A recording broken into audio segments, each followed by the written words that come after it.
Welcome to this week's episode of Crime Survivors Speak. My name is Aboud Thomas. I'm the National Director of Crime Survivors for Safety and Justice. We are a national network of 100,000 victims of crime from across the country.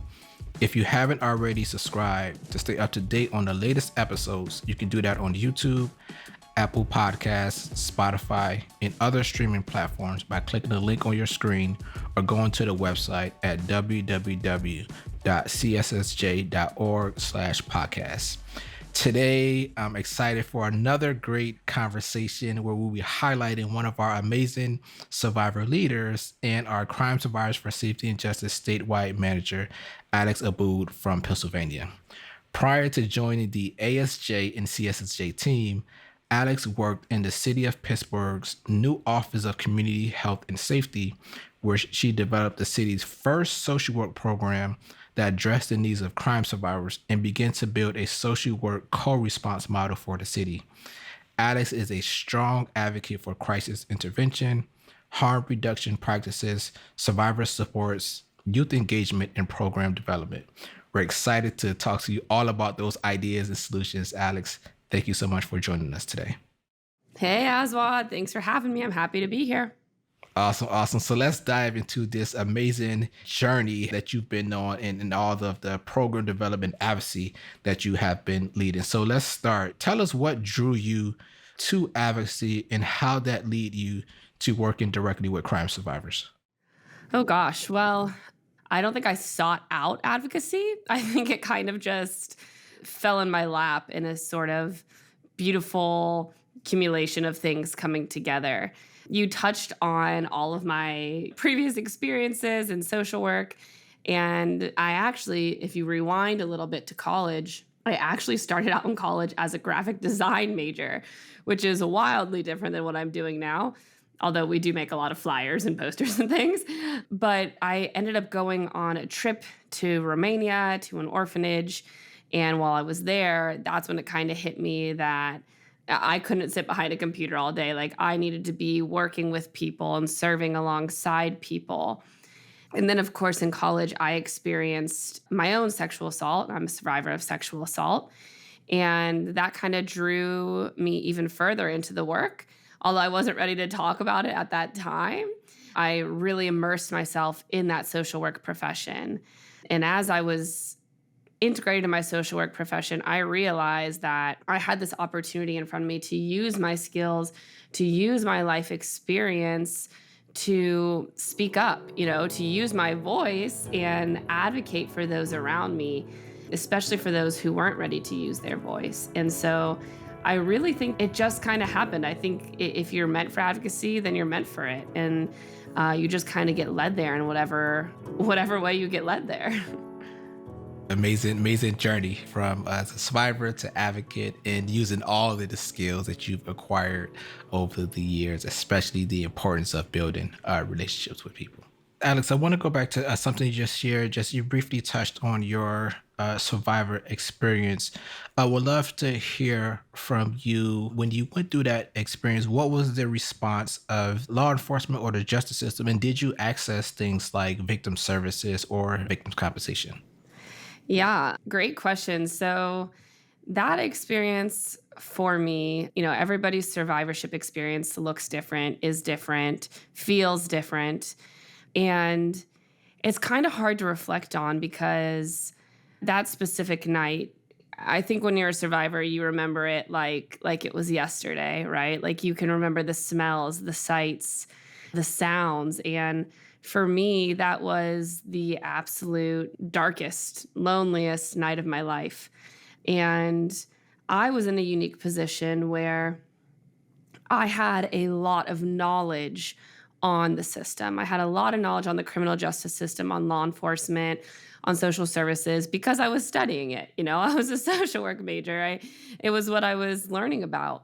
And so I was in this position where I knew that if I went to the hospital to receive help, they were going to report it to the police, right? And I wasn't in a place where I wanted police to get involved. You see things on the news, you hear things in your community about oh, like it's his word against her word. And I knew that the criminal justice system is incredibly re traumatizing.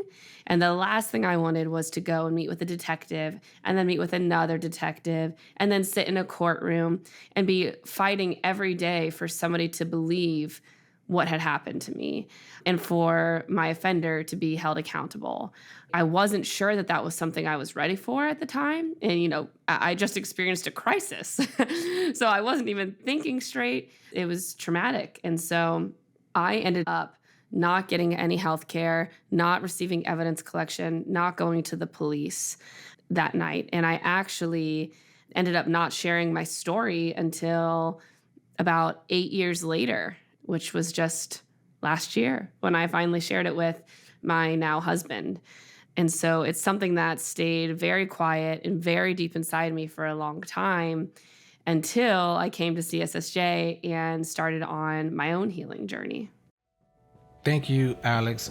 As all survivors, we remember that day so vividly, right? We can just remember every second. And I think, for all of us, we all also constantly are thinking about that moment, in which at times, and also for myself, that could be re traumatizing. But you've mentioned something that I think is extremely important to elevate, that people think that the majority of crime that happens across the country is reported. But in fact, the majority of crime goes unreported. And for the way victim services is designed, unfortunately, especially victim services tied to the justice system, is that in order for you to get services, you have to file a police report. Right. After you file a police report, you have to cooperate with law enforcement, right? After you cooperate with law enforcement, you may have to go through the entire justice system process, as you mentioned, going to court, taking a stand, testifying, right? And for so many survivors, that is a very hard process to go through. And I want to commend you just for going through that experience, but also recognizing you on your own healing journey, on your own time, wanted to share that experience with your husband and started to share others. It takes just a lot of courage to do that. So you're in the state of Pennsylvania, right? And in the state of Pennsylvania, you have the Victims Compensation Program. Use as an example, right? You would not be eligible for the victim compensation program for several reasons. One, you did not report the crime to law enforcement, and that you did not disclose your experience until 8 years later.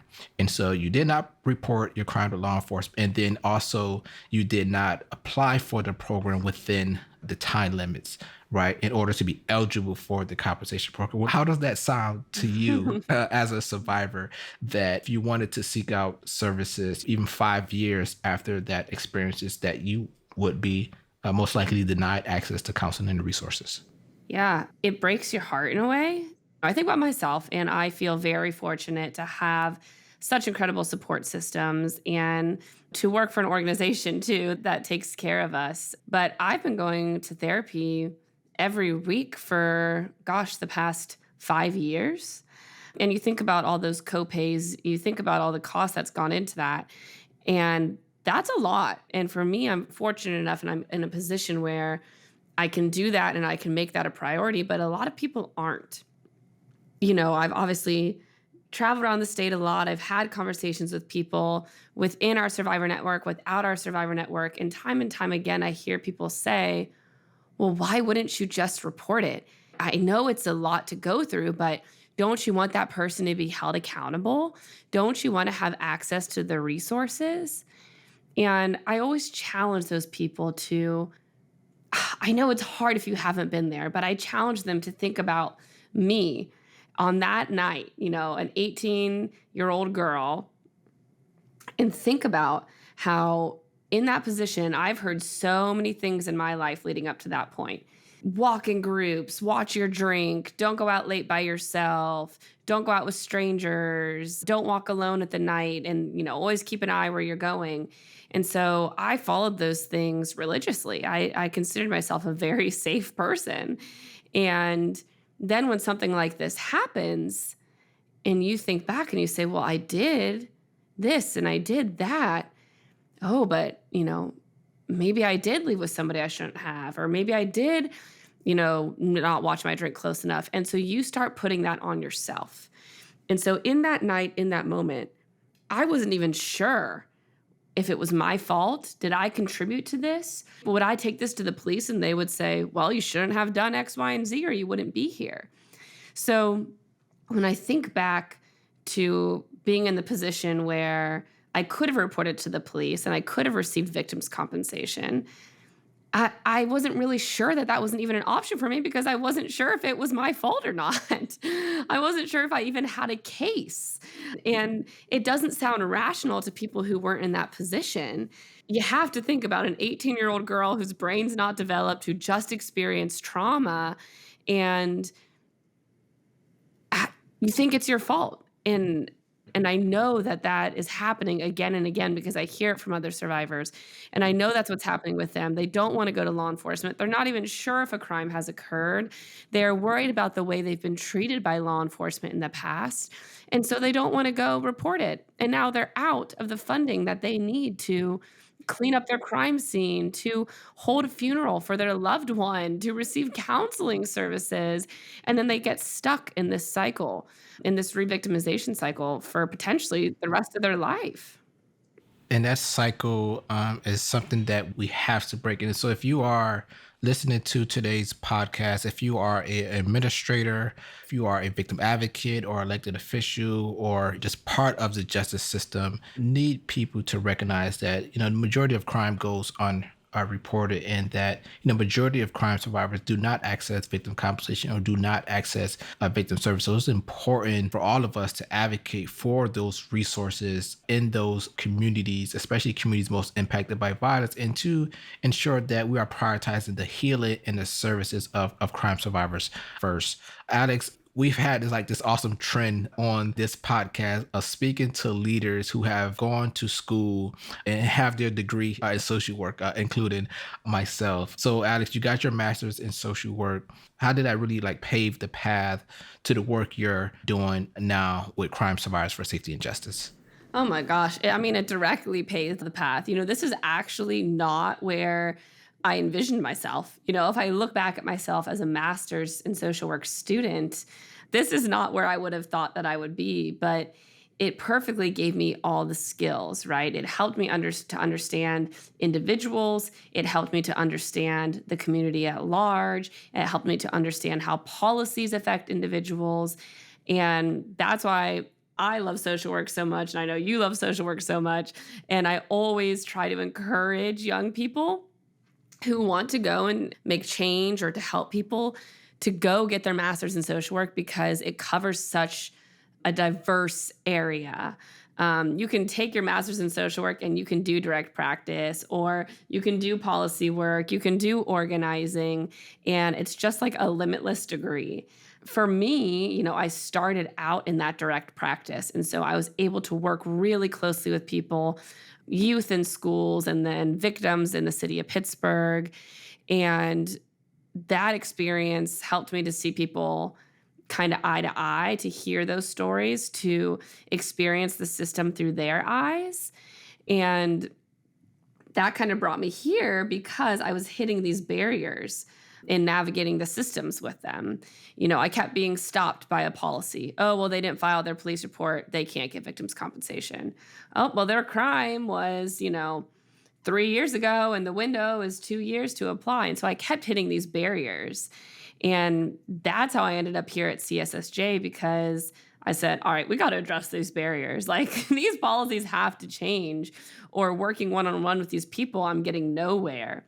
And so now in this role, it's just incredible because one, I get to affect those policies, actually make that change, but then still talk with survivors one on one and support them and hear their stories and just be with them. And so it's just like this perfect little package with a bow on top that wraps together everything I learned in my social work program and my personal and professional experience. It's just like a perfect little package.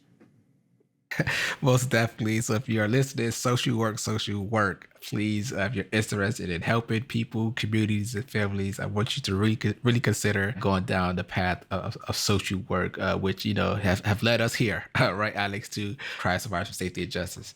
So, Alex, this year, you helped to lead amazing conference in Harrisburg this year in June called Survivors Speak, which is our first time hosting this event in Pennsylvania, where you led hundreds of crime survivors to the state capitol for an advocacy day, meeting with legislators, having a healing vigil to remember the loved ones we've lost and us as survivors. What was that experience like for you, joining Crime Survivors Safety and Justice, building chapters and organizing members at the local level, but also bringing them to the state capitol to advocate for policies that help stop the cycles of crime? What was that experience like for you, leading hundreds of survivors to the state capitol for this Survivor Speak Advocacy Day?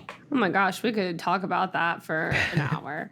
It was so inspiring. I started working at CSSJ in March, and then Survivor Speak was in June. So it came really, really quick.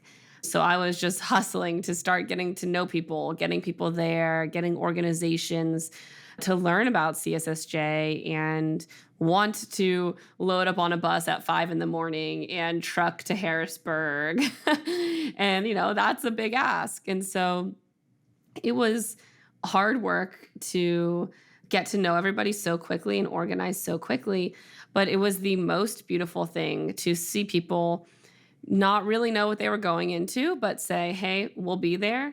And then to see them get there and just fully give themselves to the day and just the emotions and the feelings, and to see people have that realization that their voice mattered. We always say when survivors speak, change happens. And for them to be able to witness that and actually feel for the first time that their story could impact policy, that's not something a lot of them had thought about before. So witnessing that was so beautiful. For myself, it personally was a huge, huge, huge turning point in my healing journey. Most people don't know this piece for me, but that day was very, very personal for me. I shared earlier that I kind of repressed my story or my sexual assault experience for such a long time. There was one time in college where I tried to share that with a friend. She got really upset with me, crying, saying, "Oh, we must not be close. You would have shared this with me if we were good friends." And so I thought, well, shoot, everybody's going to have that response, which is why I didn't tell anybody till my husband. And actually, the next time I told somebody was you, Aswan, when I was interviewing for this position, and you all asked me if I was a survivor. So before taking this position, I had to do a lot of reflection of, all right, if I do this, I'm leaning into it fully, and I have to be ready to address that this happened openly. And so leading up to Survivor Speak, I was, this was kind of like the tipping point for me, right? It was all coming together. And the biggest piece was that I had not shared with my family. And I knew that we had the press conference.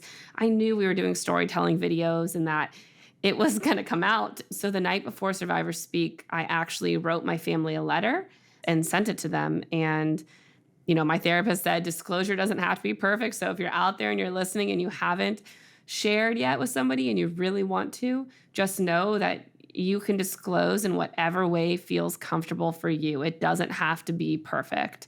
And so that's exactly what I did. The night before Survivor Speak, we're busy running around. I sent them this letter and I shared with them everything that I needed to share. And then I got up on that stage the next day at Survivor Speak and gave my speech at that press conference and announced it to the world. On one side, it was beautiful to see everybody else experiencing this, but also personally, I was going through this massive turning of a leaf. Like it was just this turning point in my life, and I felt so light. Like there was 1,000 pounds off my shoulder, that this was finally out and I could finally heal and heal along our incredible members. It was the best day. Thank you for sharing that. I did not know that. Just thank you for the courage in sharing that with your family and also with the world. I share my story a lot, Alex, whether it's like conferences, media, often on this podcast, right? Mhm. But every time that I share my story, I get just extremely nervous because I feel like I'm opening up myself to strangers at times, right? Who don't know me. Not always wonder like how I'm going to be judged. So I always like so nervous sharing my story and speaking. But for some reason, after that moment, it's just like I just feel so fulfilled. I just feel like I was able to just like relieve so much stress, so much anxiety by sharing my story. And for us as survivors, everybody's healing journey is different. And for many of us, sharing our stories is part of our healing journey, not only for ourselves, for our families, for other survivors, and for our communities. But you talked about, us going to Harrisburg for the Survivor Speak conference. We were going there to advocate for a series of bills as part of the Safer Pennsylvania Act. For those who may not know, Alice, what the Safer Pennsylvania Act is, can you tell us a little bit about what is the Safer Pennsylvania Act and what are some of the things that we are hoping to accomplish to better support survivors? Yeah, absolutely. The Safer Pennsylvania Act is a series of bills that work to address public safety and specifically the needs of survivors of crime. So, ensuring that crime survivors have access to the resources that they need and that they're able to be safe every day within their communities. Some of those things are in regards to victims' compensation that we talked about, into sexual assault evidence collection, housing relocation, job security, just the basic common sense needs that crime survivors have that are not currently addressed by the policies that exist. Not only have you like played that significant role in helping members to advocate for these bills, but also Alex, congratulations as part of Crime Survivor Safety just this year in July, you also passed two of your first bills. Can you tell us about the impact of passing those two bills as part of the Safer Pennsylvania Act and what our survivor members saying across the state about that victory? Yes, I want to be very clear. It was certainly not me. You um, played a huge role in Alex. I will say I that huge role. mean, it was the survivors' voices and our incredible policy team as well. It's so exciting. So, two bills passed this year. The first one, we talked a little bit earlier about victims' compensation. And so the first one tried to address or does address some of those barriers. So, previously, there was a 72-hour time limit in which you had to report to the police. That time limit has gone away in the state of Pennsylvania. Additionally, you had 2 years to apply for compensation, and now you have 5. So that's really exciting. And then the Sexual Assault Evidence Collection Act, of course, a personal one for me. Previously, healthcare workers were mandated to report any sexual assault to the police, right? So if somebody came in for evidence collection, they were mandated to report. That is no longer. So now if a sexual assault survivor goes into a hospital to receive health care or evidence collection, it is up to them if they want it to be reported to the police. Those healthcare providers are no longer mandated to report it. Personally, of course, exciting, but the members, this was when they were able to see, like, oh my God, like this works. Like this actually works. Like we shared our stories. We went and met with legislators and it worked.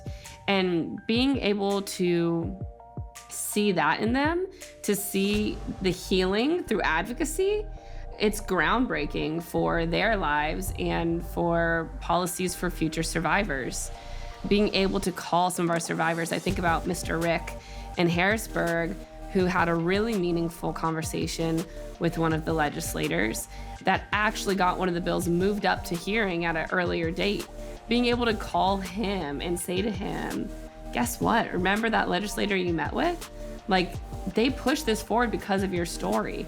And he was just so blown away. It felt good to him that somebody actually wanted to listen to what he said and make a change because of it. And you think about those two bills passing already. It's like, what can we do next? Like, you think about the years to come and it's endless. It's like, we can keep fighting. We can keep doing this forever. It's incredible. And shout out to Rick. Shout out to folks like Dr. Kevin Dolphin and Pearl Wise and Yolanda, all of our survivor, Miss Pat in Chester, all of our survivor leaders across the state of Pennsylvania, who many have never been to the state capitol before, but brought their voices and experiences to the capitol and already passed two bills as part of the Safer Pennsylvania Act that Alex mentioned. So we got more work to do as well in helping to ensure that all survivors get access to employment protections as well. Many survivors are often having to return back to work after becoming a victim of a crime or after burying a loved one. So we want to ensure that survivors can take the necessary time off following a crime to recover, to seek medical support, to get access to services, but also to get opportunities and time to grieve and heal. So super excited, over these next few months to continue to work on those bills, in addition to bringing trauma recovery centers to the state of Pennsylvania as well.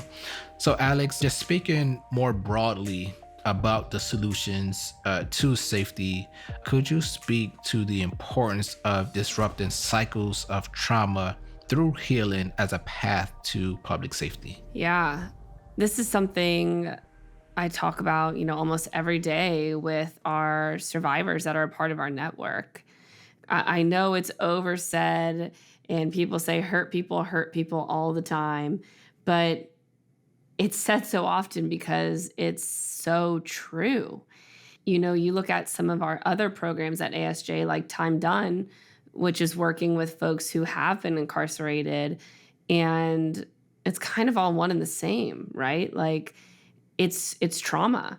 It's trauma to the core, and people who don't get that healing, who have experienced trauma and don't have the access to services, now those people might become the offenders. And that cycle, it never ends. And so it's always crazy to me when there's any sort of opposition to these common sense public safety policies, because it's like, well, if we just helped people get the services they need, if we helped them to heal and recover from that pain, they could be better and they're not going to go out there and hurt anybody else. They're not going to make the same mistakes.